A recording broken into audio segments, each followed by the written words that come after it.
चलो, तो इसमें है कौन सा? फिशरीज। देखो, फिशरीज का मतलब क्या है?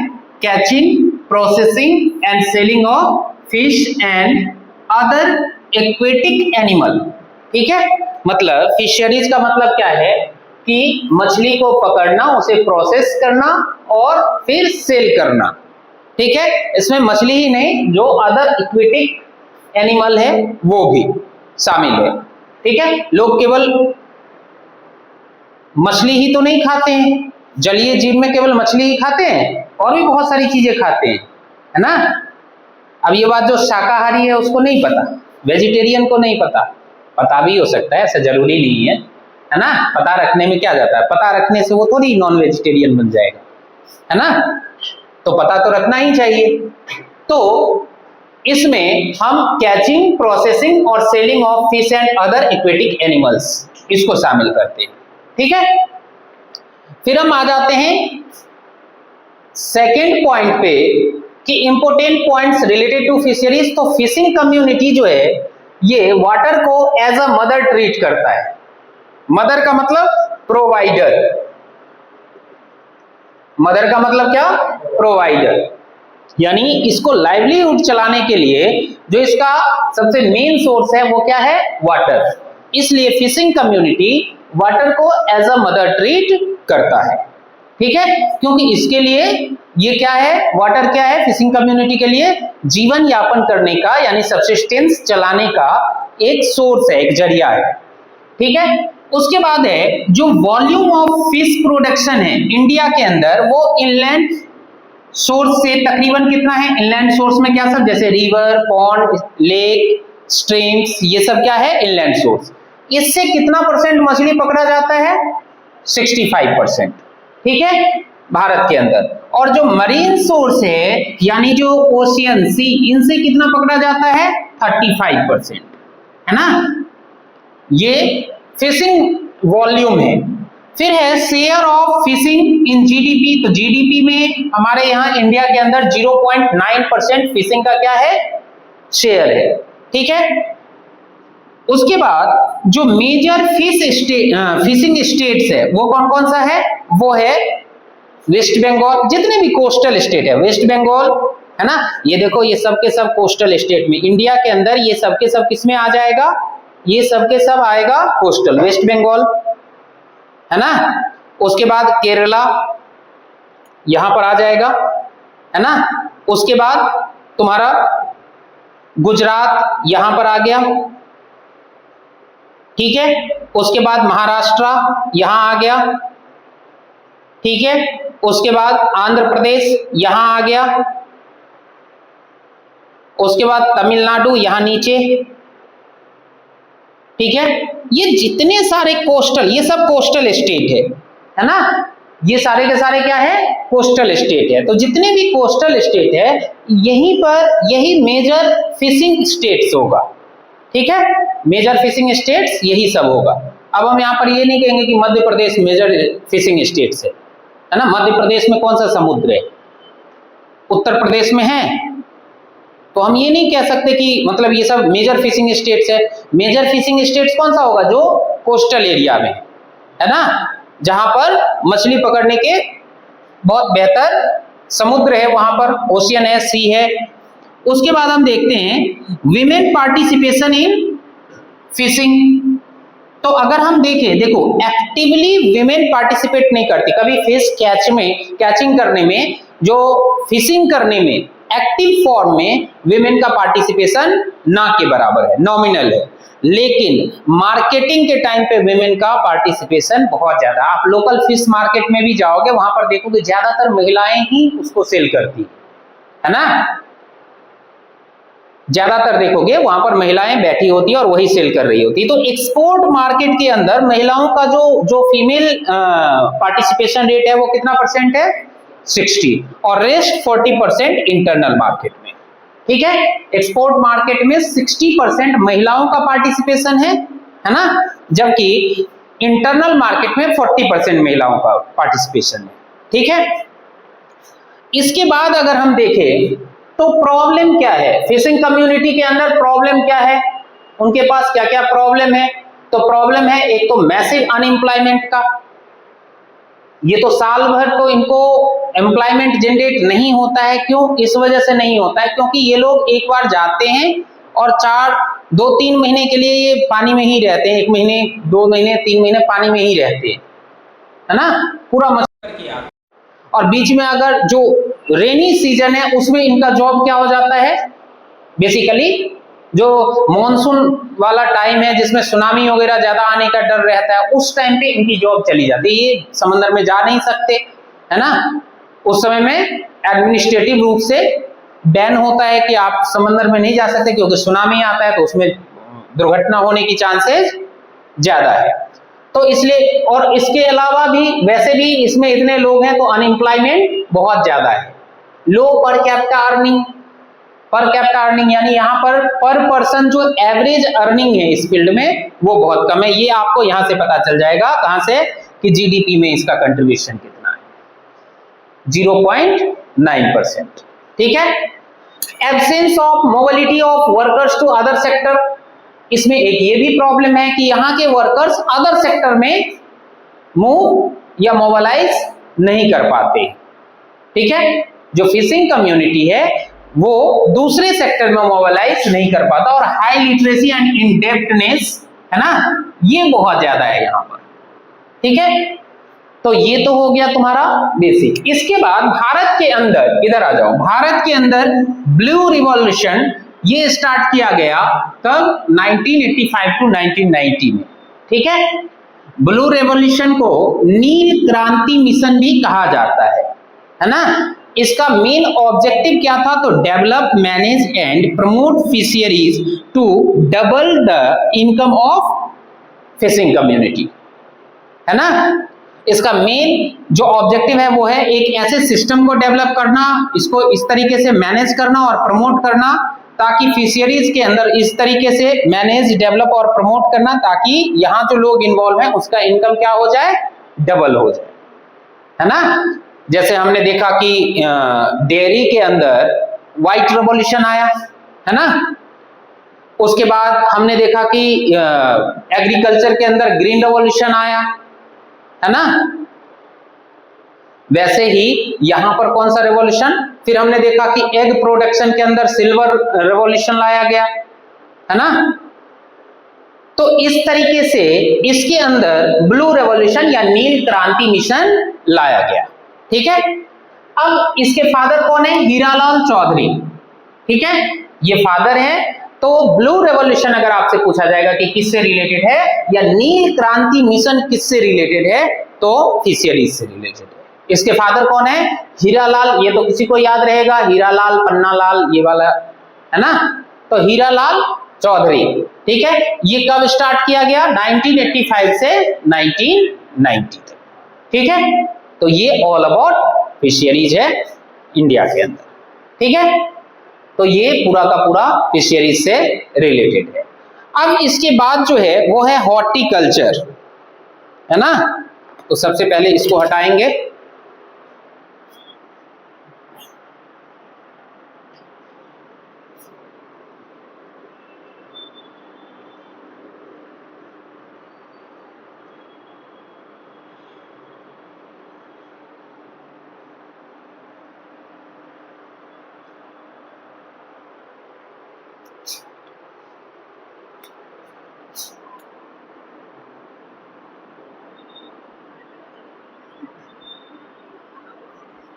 हॉर्टिकल्चर, अब हॉर्टिकल्चर क्या है, तो हॉर्टिकल्चर क्या है,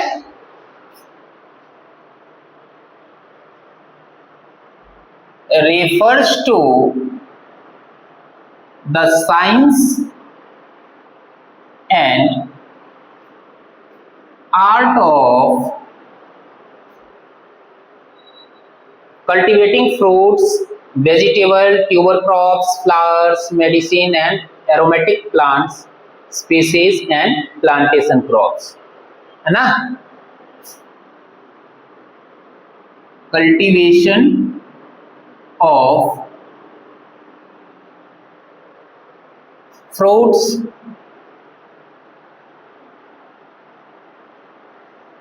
vegetable, fruits, vegetables, tuber crops,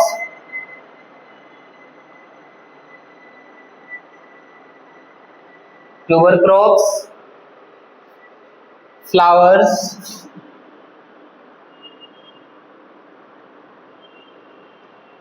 and aromatic plants,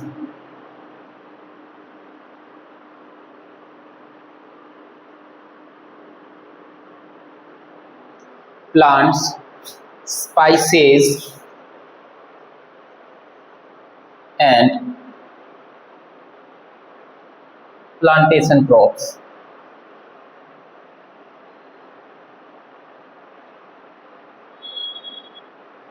ये सब आ जाता है हॉर्टिकल्चर के अंदर। ठीक है,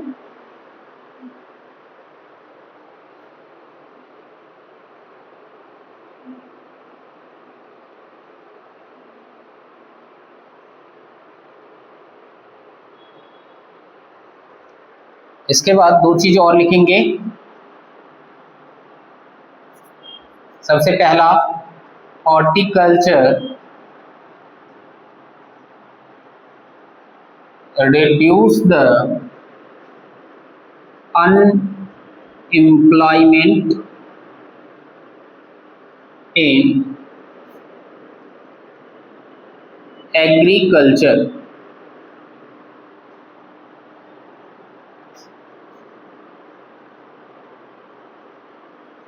especially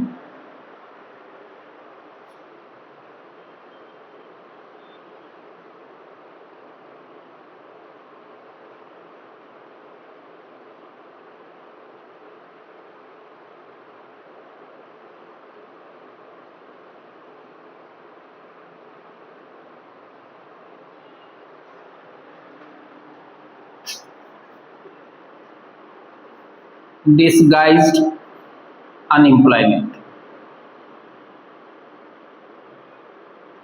ठीक है, and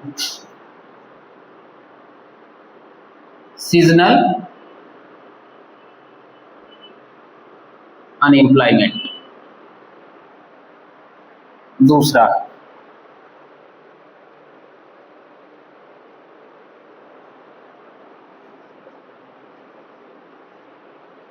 India adopted horticulture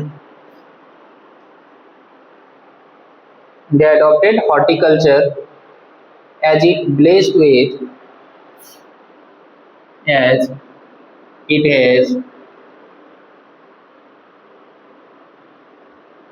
varying climate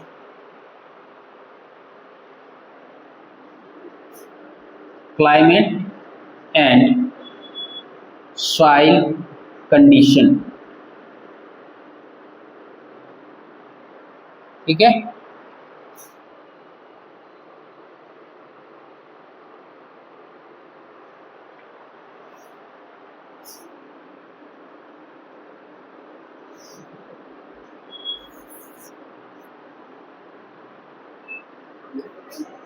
contribution in GDP कितना, 6%।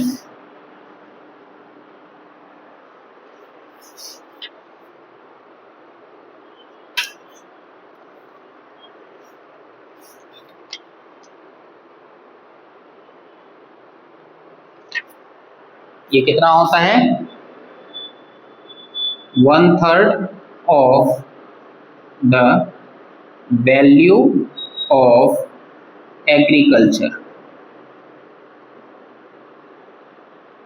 ठीक है,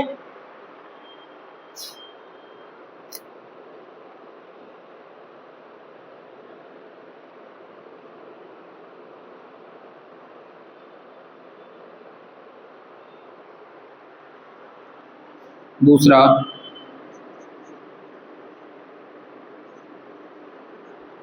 presently India is the second largest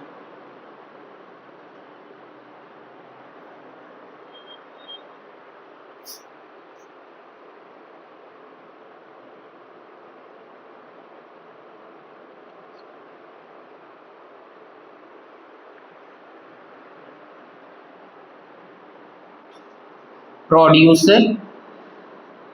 of fruit and vegetable, of fruits and vegetable. ठीक है,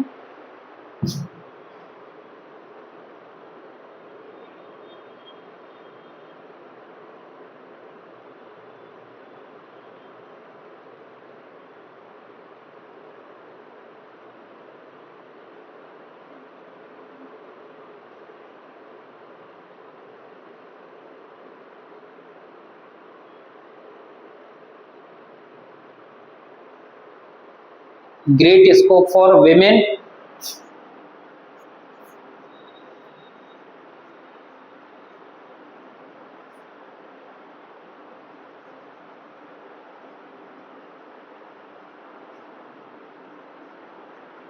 employment,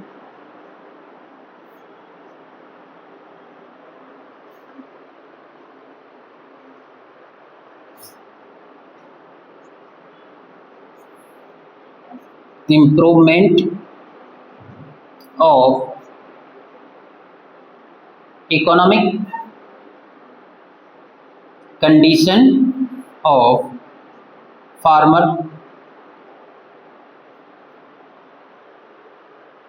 और इसके अंदर जो रेवोल्यूशन लाया गया वो था कौन सा, golden revolution, golden revolution.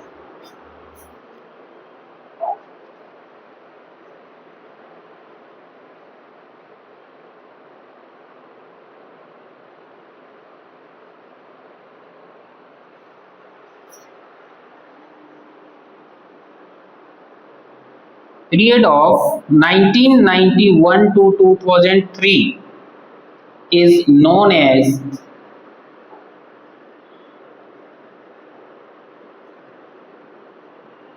Golden Revolution. Objective,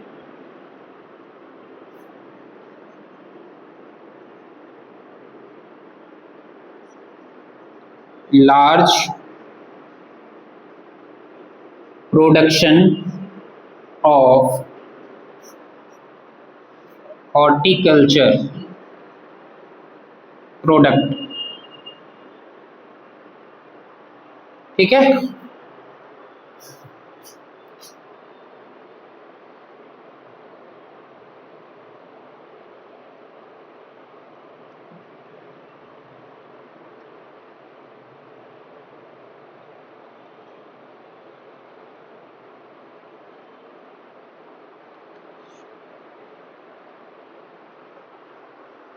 father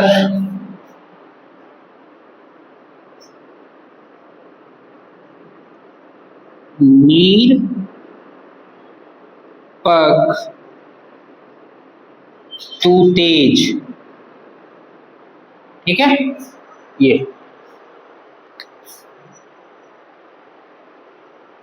है आप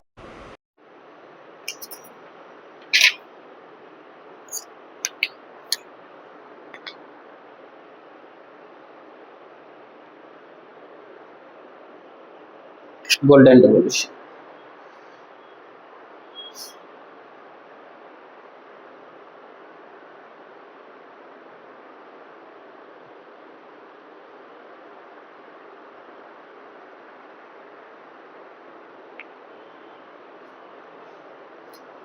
तुम लोगों का बढ़िया से शॉर्ट्स नोट भी बन रहा है बढ़िया से, है ना, एक एक टॉपिक का अलग अलग नोट बन रहा है, सीधे याद कर लो।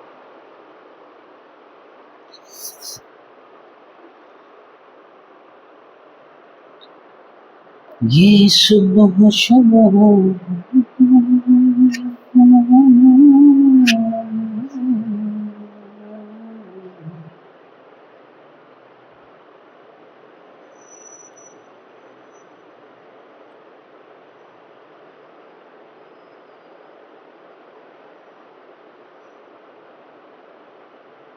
हो गया। एक बार इसको भी रिपीट कर लेते हैं।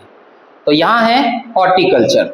हॉर्टिकल्चर का मतलब क्या है, जो भी हम छोटे छोटे जैसे fruits, vegetable, tuber crops, flowers, aromatic plants, औषधि वगैरह, स्पाइसेस, मसाला, प्लांटेशन क्रॉप्स, ये सब जो भी हम प्रोडक्शन करते हैं, ये सब के सब किसके अंदर में आता है? हॉर्टिकल्चर। ये एग्रीकल्चर की तरह ही है, एग्रीकल्चर का ही एक पार्ट है हॉर्टिकल्चर, जिसके अंदर ये साइंस एंड आर्ट है किस चीज का? Cultivation of fruits, vegetable, tuber crops, flowers, aromatic plants, spices और प्लांटेशन क्रॉप्स। ठीक है।